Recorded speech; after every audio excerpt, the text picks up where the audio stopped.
কিছুদিন আগেও যে মানুষটা সম্পূর্ণ সুস্থ ছিল, মাত্র কয়েক মিনিটের অসাবধানতার কারণে আজ তার একটি হাত আর একটি পা কেটে ফেলতে হয়েছে। কোথাও একজন মা আগুনে দগ্ধ নিজের শিশুর জন্য নীরবে কাঁদছেন, কোথাও একটি পরিবার হাসপাতালের করিডোরেই দিনের পর দিন কাটিয়ে দিচ্ছে, কারণ তাদের প্রিয় মানুষটি এখনও জীবন মৃত্যুর সন্ধিক্ষণে। কারো অসহনীয় ব্যথার আর্তনাদে ভারী হয়ে উঠছে হাসপাতালের বাতাস, আবার কেউ চিকিৎসার খরচ জোগাতে বিক্রি করে দিয়েছেন নিজের শেষ সম্বল। কষ্ট যাই যেত জমিজাতি ছিল, বন্ধক ছন্দক।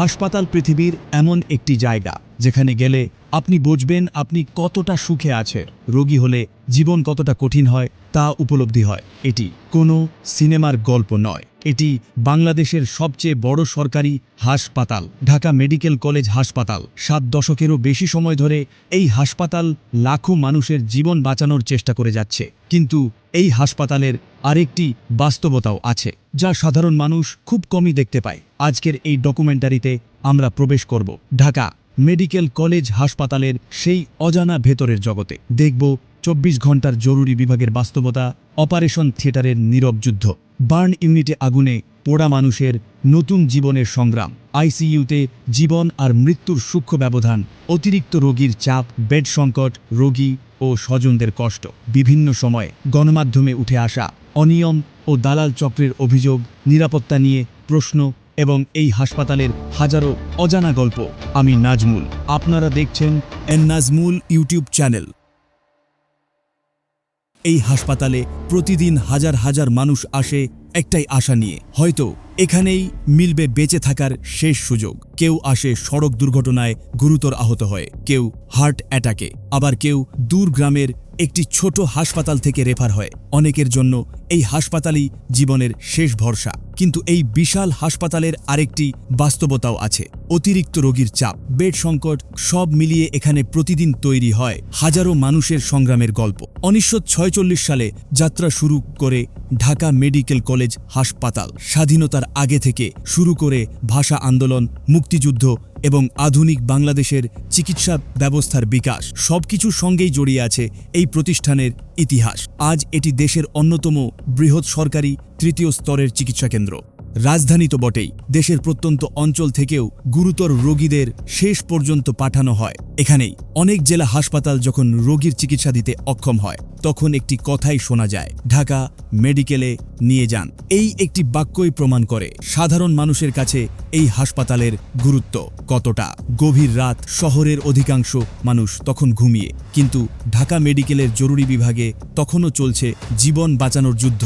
একের পর এক অ্যাম্বুলেন্স এসে থামছে জরুরি বিভাগের সামনে। কোথাও গুলিবিদ্ধ রোগী, শুধু অ্যাম্বুলেন্স নয়, রিকশা, সিএনজি, প্রাইভেট কার, যে যেভাবে পারে রোগীকে নিয়ে ছুটে আসে ঢাকা মেডিকেলে। রাত 12টা, রাত 2টা, ভোর 4টা, সময় বদলায়, কিন্তু রোগীর স্রোত থামে না। জরুরি বিভাগের চিকিৎসক, নার্স ও স্বাস্থ্যকর্মীরা এক মুহূর্তের জন্য থামার সুযোগ পান না। নরসিংদী, রংপুর, লালমনিরহাট, চট্টগ্রাম, বরিশাল, বাংলাদেশের প্রায় প্রতিটি জেলা থেকেই রোগী আসে এখানে। জটিল অস্ত্রোপচার, গুরুতর আঘাত কিংবা সংকটাপন্ন রোগীর চিকিৎসার জন্য প্রয়োজন হয় উন্নত সুবিধা।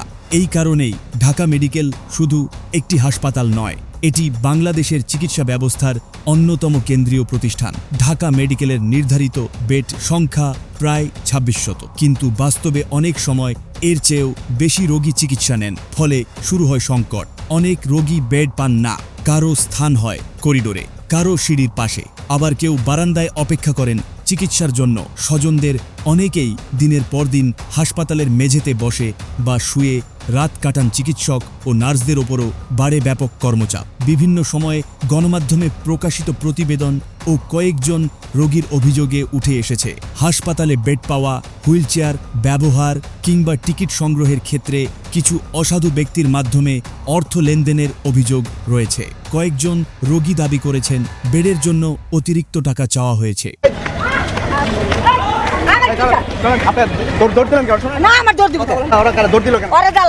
আমি দালাল না। হ্যাঁ, আপনিও তো ওদের সাথে জড়িত। না, জড়িত আছি কি হইছে? আপনিও তো জড়িত ওদের সাথে। দৌড় দিলেন, আপনি দৌড় দিলেন। আমার জড়াইলেন কেন? আপনাদের সাথে আপনাদের গ্রুপে কয়জন আছে? হ্যাঁ, আপনাদের গ্রুপে কয়জন? অনেক আছে, 20-25 জন।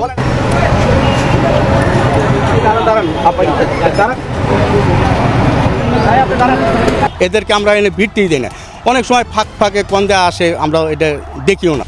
আবার কেউ অভিযোগ করেছেন হুইল চেয়ার বা অন্যান্য সেবা পেতেও অতিরিক্ত অর্থ দিতে হয়েছে। আমার টিকিট দিতেছে না, আপনি 10 টাকা 20 টাকা দিলে আপনারা টিকিট দিতেছে। আমরা হুইল চেয়ার পাচ্ছি না, হুইল চেয়ার 10 টাকা 50 টাকা দিলে হুইল চেয়ার দিতেছে।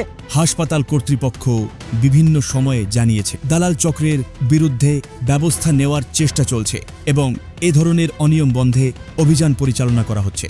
একদিকে হাজারো চিকিৎসক, নার্স ও স্বাস্থ্যকর্মীর অক্লান্ত পরিশ্রম, অন্যদিকে অতিরিক্ত রোগীর চাপ, সীমিত অবকাঠামো এবং বিভিন্ন অভিযোগ। এই দুই বাস্তবতা একসঙ্গেই বহন করছে ঢাকা মেডিকেল কলেজ হাসপাতাল। প্রতিদিন এখানে অসংখ্য মানুষের জীবন বাঁচানো হয়, আবার অনেক পরিবার জীবনের সবচেয়ে কঠিন মুহূর্ত পার করে এই হাসপাতালের করিডোরেই।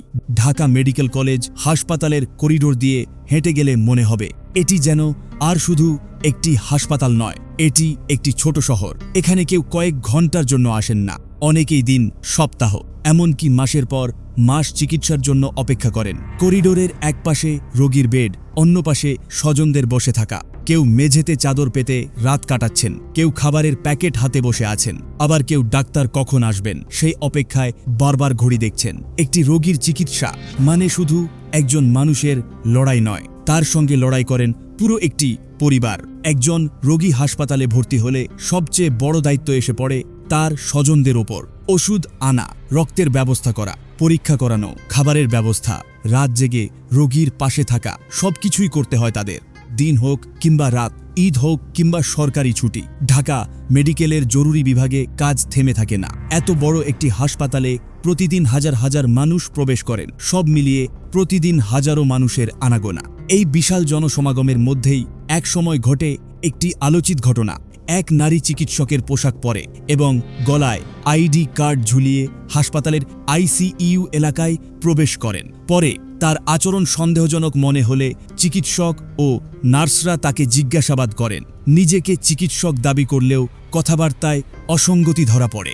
এরপর নিরাপত্তা কর্মীরা তাকে আটক করেন। পরবর্তীতে পুলিশ বিষয়টি তদন্ত করে। এই ঘটনা হাসপাতালের নিরাপত্তা ব্যবস্থা নিয়েও নতুন করে প্রশ্ন তুলেছিল। হাসপাতালে আসা প্রতিটি পরিবার একটাই প্রার্থনা করে, যেন মানুষটা সুস্থ হয়ে বাড়ি ফিরতে পারে। প্রতিদিনই ঢাকা মেডিকেল কলেজ হাসপাতালে এমন অনেক রোগী আছেন যাদের শেষ ঠিকানা হয়ে যায় এই হাসপাতাল। কিছু ক্ষেত্রে মৃত ব্যক্তির স্বজনদের মরদেহ বুঝে নিতে অতিরিক্ত ভোগান্তির শিকার হতে হয়েছে। কিছু স্বজন অভিযোগ করেছেন ট্রলি ব্যবহার, মরদেহ স্থানান্তর বা অন্যান্য সেবার ক্ষেত্রে অনানুষ্ঠানিকভাবে অর্থ দাবি করা হয়েছে। এসব অভিযোগে অনেক পরিবার মানসিকভাবে আরও ভেঙে পড়েছে।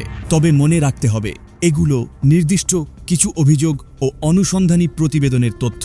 এগুলোকে পুরো হাসপাতালের সব কর্মীর আচরণের প্রতিনিধিত্ব হিসেবে দেখা উচিত নয়। একটি অনুসন্ধানী প্রতিবেদনে দেখা যায়, এক মৃত ব্যক্তির মরদেহ হাসপাতালের এক ওয়ার্ড থেকে অন্য ওয়ার্ডে নেওয়ার সময় ট্রলি ব্যবহারের জন্য অর্থ নেওয়ার অভিযোগ করা হয়। আরেকটি অভিযোগে বলা হয়, রোগী মৃত্যুর পরও একটি প্রেসক্রিপশন তৈরি করা হয়েছিল। এ বিষয়ে বিশেষজ্ঞ চিকিৎসকরা বলেন, একজন রোগীকে আনুষ্ঠানিকভাবে মৃত ঘোষণা করার পর তার জন্য নতুন প্রেসক্রিপশন লেখার কোনো চিকিৎসাগত প্রয়োজন থাকে না। তারা আরও বলেন, শোকাহত পরিবারের সঙ্গে মানবিক আচরণ করাই চিকিৎসা সেবার অন্যতম গুরুত্বপূর্ণ দায়িত্ব। ঢাকা মেডিকেলের প্রতিটি ওয়ার্ডের পেছনে রয়েছে অসংখ্য মানুষের নিরলস পরিশ্রম। চিকিৎসক, নার্স, ইন্টার্ন, ওয়ার্ড বয়, পরিচ্ছন্নতা কর্মী, অ্যাম্বুলেন্স কর্মী, নিরাপত্তারক্ষী, তাদের অনেকেই দিনের পর দিন টানা দায়িত্ব পালন করেন। অনেক সময় একসঙ্গে বহু সংকটাপন্ন রোগীর চিকিৎসা দিতে হয়। ঈদ, পূজা কিংবা জাতীয় ছুটি,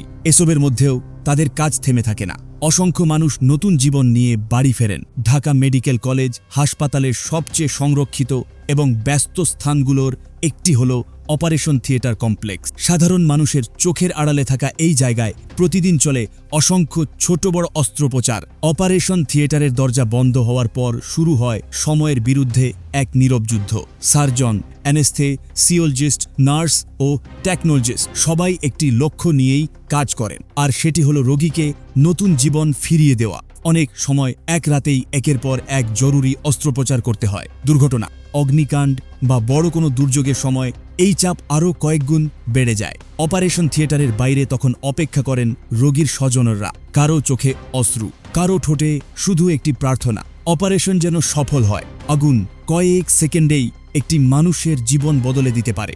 রান্নাঘরের দুর্ঘটনা, বৈদ্যুতিক শর্ট সার্কিট, গ্যাস সিলিন্ডার বিস্ফোরণ, রাসায়নিক আগুন কিংবা শিল্প কারখানার দুর্ঘটনা। প্রতিদিনই আগুনে দগ্ধ বহু মানুষকে আনা হয় ঢাকা মেডিকেলে। বার্ন রোগীর চিকিৎসা শুধু ক্ষত সারানোর বিষয় নয়, এটি দীর্ঘমেয়াদী একটি প্রক্রিয়া। শরীরের ক্ষত, সংক্রমণের ঝুঁকি, অসহনীয় ব্যথা, একাধিক অস্ত্রোপচার এবং দীর্ঘ পুনর্বাসন সবকিছু মিলিয়ে শুরু হয় নতুন এক যুদ্ধ। অনেক রোগীকে সপ্তাহের পর সপ্তাহ, কখনো মাসের পর মাস হাসপাতালে থাকতে হয়। আগুনে পোড়া একটি জীবনকে আবার স্বাভাবিক জীবনে ফিরিয়ে আনার এই সংগ্রাম সত্যি অসাধারণ। হাসপাতালের এমন একটি বিভাগ যেখানে প্রতিটি শব্দ, প্রতিটি আলো এবং প্রতিটি মনিটরের সংকেত একটি মানুষের জীবনের সঙ্গে সরাসরি জড়িত। এটি হলো ইন্টেন্সিভ কেয়ার ইউনিট, সংক্ষেপে আইসিইউ। এখানে ভর্তি করা হয় সবচেয়ে সংকটাপন্ন রোগীদের, যাদের শ্বাস প্রশ্বাস স্বাভাবিক নয়, যাদের হৃৎপিণ্ড অনিয়মিতভাবে কাজ করছে, যারা বড় অস্ত্রোপচারের পর নিবিড় পর্যবেক্ষণে আছেন, অথবা যারা জীবনের সবচেয়ে কঠিন মুহূর্ত পার করছেন। আইসিইউর প্রতিটি বেডে থাকে আধুনিক monitor, oxygen support, infusion pump এবং প্রয়োজনে ভেন্টিলেটর। এখানে চিকিৎসক ও নার্সরা প্রতিটি পরিবর্তনের ওপর নজর রাখেন। একটি ছোট পরিবর্তনও কখনো জীবন বাঁচাতে পারে, আবার একটি মুহূর্তের দেরিও বড় বিপদ ডেকে আনতে পারে। ঢাকা মেডিকেল কলেজ হাসপাতালের গল্প আসলে দুই বিপরীত বাস্তবতার গল্প।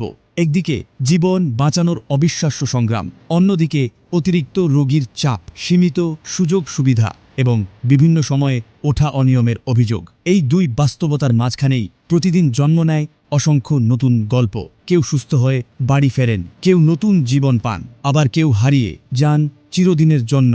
তবুও পরের দিন সূর্য ওঠার আগেই আবার অ্যাম্বুলেন্সের সাইরেন শোনা যায়, আবার নতুন রোগী আসে, আবার নতুন একটি পরিবার আশায় বুক বাঁধে। কারণ তাদের বিশ্বাস, বাংলাদেশে যতক্ষণ ঢাকা মেডিকেল আছে ততক্ষণ শেষ আশাটুকু বেঁচে আছে। আজকের ডকুমেন্টারিটি যদি আপনাদের ভালো লেগে থাকে তাহলে ভিডিওটি শেয়ার করুন, আপনার মতামত কমেন্টে জানান এবং আরও তথ্যভিত্তিক ডকুমেন্টারি দেখতে আমাদের চ্যানেলটি সাবস্ক্রাইব করুন। আমি নাজমুল, আবারও দেখা হবে।